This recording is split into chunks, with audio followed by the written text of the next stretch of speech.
The COVID-19 pandemic began against the backdrop of a steady economic growth rate of 5.4% in 2019. Our focus in implementing the Kenya Vision 2030 and its medium-term plan, dubbed the Big Four Agenda, has been bearing fruit.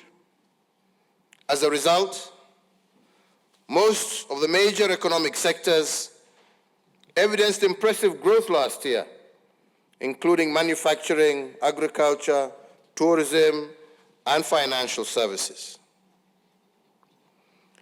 However, when it became apparent that the COVID-19 pandemic threatened to erode the significant economic gains we had made in 2019 and preceding years, on the 25th of March 2020, I did announce state interventions to cushion Kenyans against adverse economic effects of COVID-19 pandemic that warranted the national exchequer to forego taxes amounting to Kenya shillings 176 billion. These tax measures included the temporary suspension of the listing with the credit reference bureaus of any person, micro, small, and medium enterprise, and corporate entities whose loan accounts had fallen overdue or was in arrears. 2, the immediate reduction of VAT from 16% to 14%. 3, 100% tax relief for all persons earning up to Kenya shillings 24,000. 4, reduction of pay as you earn from 30% to 25%. 5, reduction of corporation tax from 30% to 25%. Indeed, number 6, we did also instruct that all ministries were to pay approximately Kenya shillings 13 billion of verified pending bills so as to improve liquidity in the economy and ensure that businesses remained afloat by enhancing their cash flows, with the private sector also being encouraged to clear all outstanding payments owed within themselves.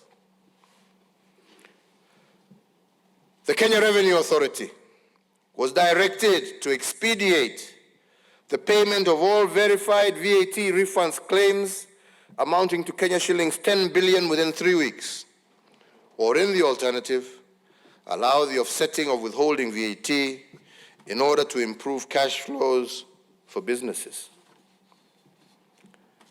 Number 8, that Kenya shillings 6 billion from the Universal Health Coverage Kitty was to be immediately appropriated strictly towards supporting counties and the recruitment of additional health workers to support in the management of the spread of COVID-19. And number 9, the lowering of the central bank rate from 8.25% to 7.25% so as to prompt commercial banks to lower interest rates applicable to their borrowers and thereby availing much-needed affordable credit to micro, small, and medium enterprises across the country. Number 10, the lowering of the cash reserve ratio from 5.25% to 4.25% so as to provide additional liquidity of Kenya shillings 35 billion to commercial banks in order to directly support borrowers that were distressed as a result of the economic effects of the COVID-19 pandemic. And number 11, that the Central Bank of Kenya was to provide flexibility to banks with regard to the requirements applicable to loan classification and provision of loans that were performing as of the 2nd of March, 2020.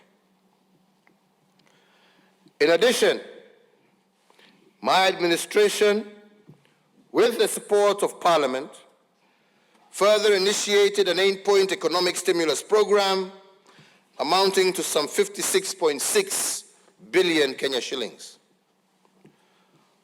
The major objective of the program was to return the economy to the growth trajectory it was on pre-corona by increasing demand for local goods and services, cushioning vulnerable Kenyans, securing household food security for the poor, and creating employment and incomes. More importantly, the program sought to enhance liquidity in support of the business sector, particularly micro and small enterprises. Accordingly, we set aside a further Kenya shillings 5 billion for the operationalization of the credit guarantee scheme. The recovery program also targets to revamp a broad spectrum of economic sectors by hiring 5,000 health workers and 11,000 interns, even as it supports our teachers as they continue to enhance the delivery of knowledge to our children. It further seeks to create 100,000 job opportunities for the youth, besides implementing a subsidized farm input scheme for vulnerable households, and parts of the resource allocated will be utilized on the ongoing fabrication of 250,000 school desks crafted by local artisans.